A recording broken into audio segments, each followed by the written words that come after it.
Hello and welcome back to Level Up Rugby. So now we have completed the first stage of our process by selecting our preferred kicking tee. We are now going to be moving on to the next important piece of equipment, the ball. Now, just like people, no ball is ever exactly the same. They all vary in one way or another. No two are identical. Also, like people, they all have their own personalities that can be somewhat influenced and manipulated, and they have their own looks that are somewhat uncontrollable and deteriorate with age. These influenceable aspects of the ball's personality that we're going to be taking a look at first need to be understood and manipulated in order to get the most from any ball you use, no matter the quality. But then the looks and the quality of the ball are a lot less controllable without spending a fair bit of money. And actually in games, they're completely uncontrollable. You just have to kick what you're given. Anyway, first, let's talk about the controllable aspects of the ball's personality that you should be looking to manipulate with every ball that you kick. What do I actually mean when I say the influenceable aspects of the ball's personality? Well, I am mainly referring to the pressure of the ball, i.e. the amount of air in it. So how does the amount of air in the ball affect its personality? Well, for example, this ball has an incredibly stubborn personality because it has way too much air in it. This is bad because it allows very little room for the foot to indent the ball's surface, really limiting and taking away from your potential for a sweet strike, and therefore the performance of your strike. Your strike, i.e. the indent on the ball, is if not the most important aspect of your process. So by overinflating your ball, you're really limiting the potential of achieving a sweet strike. Because the ball has been pumped up way too much and its pressure is so high, it's just like kicking a solid object. There is no room for indent into the back of the ball. On the other end of the spectrum, we have the weak, easygoing personality. This comes about from under-inflating your ball. Its personality is highly influenceable, meaning it allows for a large indent to be made into its surface and its personal space. Although at first, after watching a sweet strike, this may sound appealing, because as we know, the larger the indent, the sweeter the strike, but this is just the illusion of an indent. It's fake and has been artificially made, and therefore it lacks value. It lacks value for two reasons. Firstly, although you can create this much larger indent into the ball's surface, it is all because of such little pushback from the ball to regain its natural shape. Due to the lack of pressure and spring inside of the ball, this completely takes away the entire reason and purpose for creating an indent at all. We're not just creating an indent for the sake of it. The purpose of creating this indent is so that you're not only kicking the ball, but the ball is kicking itself off of your foot. You're not only utilizing the potential energy of your body and your kicking leg, but also utilizing the potential energy of the ball. Secondly, if your strike is not accurate and your swing line is not straight from end to end of the ball, then the results will be exponentially negative. This is because where usually a much smaller indent is being made, now a much larger one shall occur, meaning that a slight mishit now ripples to a much larger surface area all over the ball, making the result of a slight mishit exponentially negative. Whereas if you slightly mishit the ball when you have a high pressure, stubborn personality, it only ripples over such a small surface area, as you can see. When you now mishit the ball on a weak, influenceable personality, it now ripples to such a greater surface area. So as with most things in life, finding a happy medium and a balance is the answer. I can't tell you the exact pressure to have your ball at, although each ball does come with a recommended PSI, but the general advice that I can give is to have enough pressure in the ball that you are able to make some level of indent with your fingers. This is the optimal personality balance between having enough pressure in the ball for purposeful pushback, but not being too stubborn that it's impossible to make an indent at all. But then being influenceable enough to make the largest possible indent that still has a purposeful pushback. So now that we have covered the influenceable aspects of the ball's personality, let's take a look into the looks of the ball, the parts that are less controllable without having the money to spend.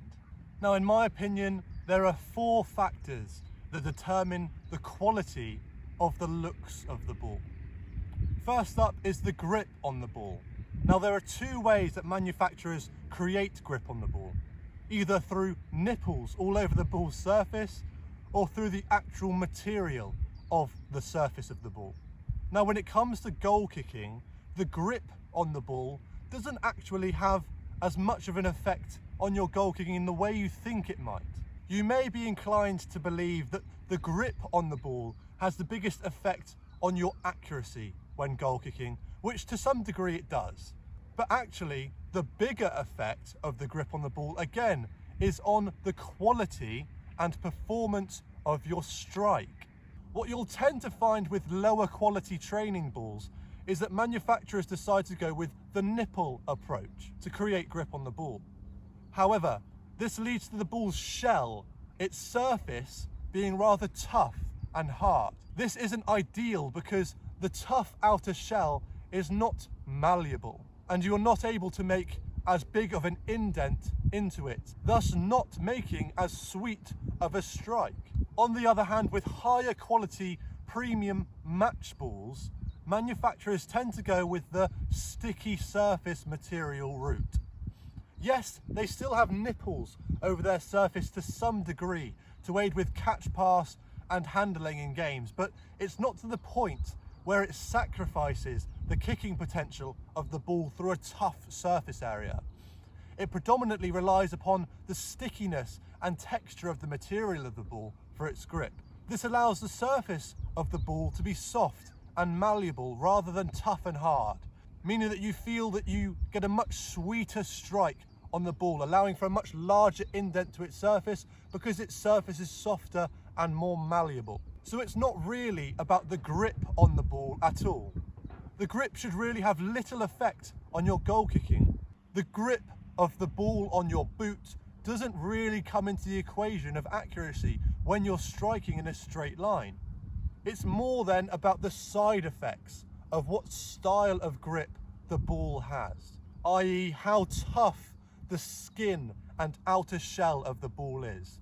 If it's tough, it's a lot less likely that your foot will be able to travel into it. Whereas if it's soft and malleable, your foot can travel into it, creating a really nice indent and a sweet strike on the ball. This is why I would much rather kick a weathered, old training ball than a brand new one. But more on that later, when we get into the age of the ball and the effects of age on the ball's performance. Secondly is the weight of the ball. What you'll often find with low quality training balls like mitre balls, rhino balls, or even some low quality Gilbert training balls is that they are incredibly lightweight. This is not as big of a deal when it comes to general training, but as soon as it comes to any sort of kicking, the weight of the ball heavily affects its flight. The first thing that springs to mind about a lightweight ball is how easily it will be affected by the wind and get caught and taken in a breeze, which is true and is the first downside. But another downside to a lightweight ball that is still apparent on a non-windy day is that a lighter ball simply just doesn't travel as far. Unless you're kicking at altitude, lighter balls slow down through their flight due to the thickness of the air and lose their momentum, usually at the back end of their flight, usually coming straight down before they come to a stop, rather than continually moving forward. On the other hand, higher quality match balls tend to have a lot more weight to them. Not only this, but premium balls also have a much higher quality balance to them too. This means that their flight is a lot stronger, not being as affected by the wind nor slowing down and losing momentum significantly throughout their flight. Thirdly, and the main attribute to a premium quality ball, is the volume of cushion that it has. From Gilbert you can now buy pre-kicked match balls, which I find hard to believe, but still, sign me up to be on that production line. What Gilbert are actually referring to with this branding is the level of cushion that the ball has. What you'll tend to find with higher quality balls is that rather than just being a bag of air, which is essentially what training balls are, they instead have that bag of air but then surround it inside its outer shell with a layer of cushion. This is what really differentiates between a premium ball and an average ball, and is why you'll tend to find a much sweeter strike on a premium quality match ball than a lower quality training ball. Like we said, you can influence the personality of the ball by adding or taking away air to increase the size of the indent that you can make. But this is an artificial hack to achieving a sweeter strike, and although it may feel similar to a good looking ball, the performance of your strike is definitely not as good because it has been artificially made and it lacks value. It's almost the cheat code to achieving what feels like a sweeter strike. Premium balls overcome this by adding a layer of cushion around the ball. This means that you can fully pump the ball up to achieve the maximum possible pushback from the ball, but you are still able to achieve a sizable, effective strike on the ball. Finally, we have the shape of the ball. What you'll tend to find with lower quality, worse looking balls is that they are slightly more pointy on either end. This has major consequences when it comes to kicking the ball end over end out of hand or off a telescopic kicking tee, as you can imagine. It's for this same reason that you'll never see an American football kicker kicking the ball through the vertical axis. They'll either kick a spiral through the horizontal axis or kick the ball sat upright through the horizontal axis, never through that point of the ball. It's just too sharp. On the other hand, you may describe a better looking ball as being slightly more spherical. Not to the point where you're William Webb Ellis playing rugby with a football, but to the point where each end of the ball is slightly more rounded off, which, like we said, really does affect your strike on the ball, especially when kicking off of a telescopic kicking tee. So the shape, cushion, weight and grip of the ball all have an effect on your strike on the ball and the flight of the ball. Although you may not be able to directly control the looks of the ball without the money to spend, they all lead to one ball being very different to another. Finally though, before we conclude, let's take a look at the effect that time has on the ball and how it can deteriorate the looks of the ball, but how this may actually be a good thing. As you get through more and more reps on the ball, you begin to soften its surface, which is a real benefit as it brings you closer to that malleable, cushioned, sweet strike that we desire. The only slight downside is that as you get through more reps on the ball, you begin to kick the grip off of the ball. But like we said, if you're striking in a straight line through the ball, this shouldn't be an issue. It may be bad for training and passing exercises, but when it comes to kicking, this isn't a bad thing at all and is almost desired. This is also why you can see that I actually have very little grip left on any of my balls, just through the amount of reps I've had on them, just kicking the grip off of it. So this is what I call weathering the ball, and is perfectly okay and almost desired for any kicking ball that you use. It is exactly why I would much rather kick a weathered older ball than a brand new training ball, and is what Gilbert are trying to allude to with their pre-kicked branding for one of their balls. The main benefit to a weathered ball is that its shell has become soft and broken in with the amount of times that it has been kicked. This is why you feel a much better, sweeter strike on a weathered older ball than a brand new one. So although you may kick some of the grip off of the ball, which is not ideal for handling and general rugby playing, but when it comes to goal kicking, this is almost ideal conditions for any ball to be in, especially as an alternative if you can't afford a premium quality ball with plenty of cushion. Like we said, the grip on the ball is almost irrelevant when it comes to goal kicking, and it is a worthwhile sacrifice for a much sweeter strike on the ball. So in conclusion, the looks, personality and age of the ball have a big effect on how sweet and effective your strike is and the flight of the ball. In training, you can influence the ball's personality if you have a pump, and you can control its looks if you have the money to spend. But in a game, you're not afforded such luxury of choice and control. You simply have to kick what you are given. However, although you have limited control over these variable aspects that differentiate one ball from another, it is still incredibly important that you recognize and acknowledge the differences between balls and somewhat consider them as a variable aspect of your process that can differentiate one kick to another. As the key to this video states, every single ball is different. They all vary in one way or another, whether it be through their looks, personality or age. The ball itself will always be a variable aspect of your process, just in the same way as any other aspect of your process is other than your kicking tee. So therefore, the ball itself can affect your kick and lead to inconsistent results.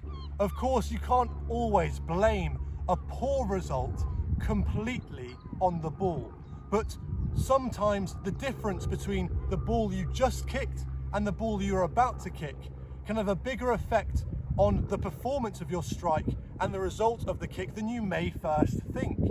In a game, you can't do an awful lot more than just simply acknowledge the variance between balls, but it may be the reason as to why, although you felt you completed your process perfectly both times, the difference between the two balls affected your end result, making one kick feel good and one kick not feel so good. So you must consider the ball in the same way you would any other variable aspect of your process. Yes, you can't control it. You just have to kick what you're given, but you have to recognize that the ball may affect your end result. Just the same way as too narrow of a plant might, too low of a strike might, too short of a follow through might.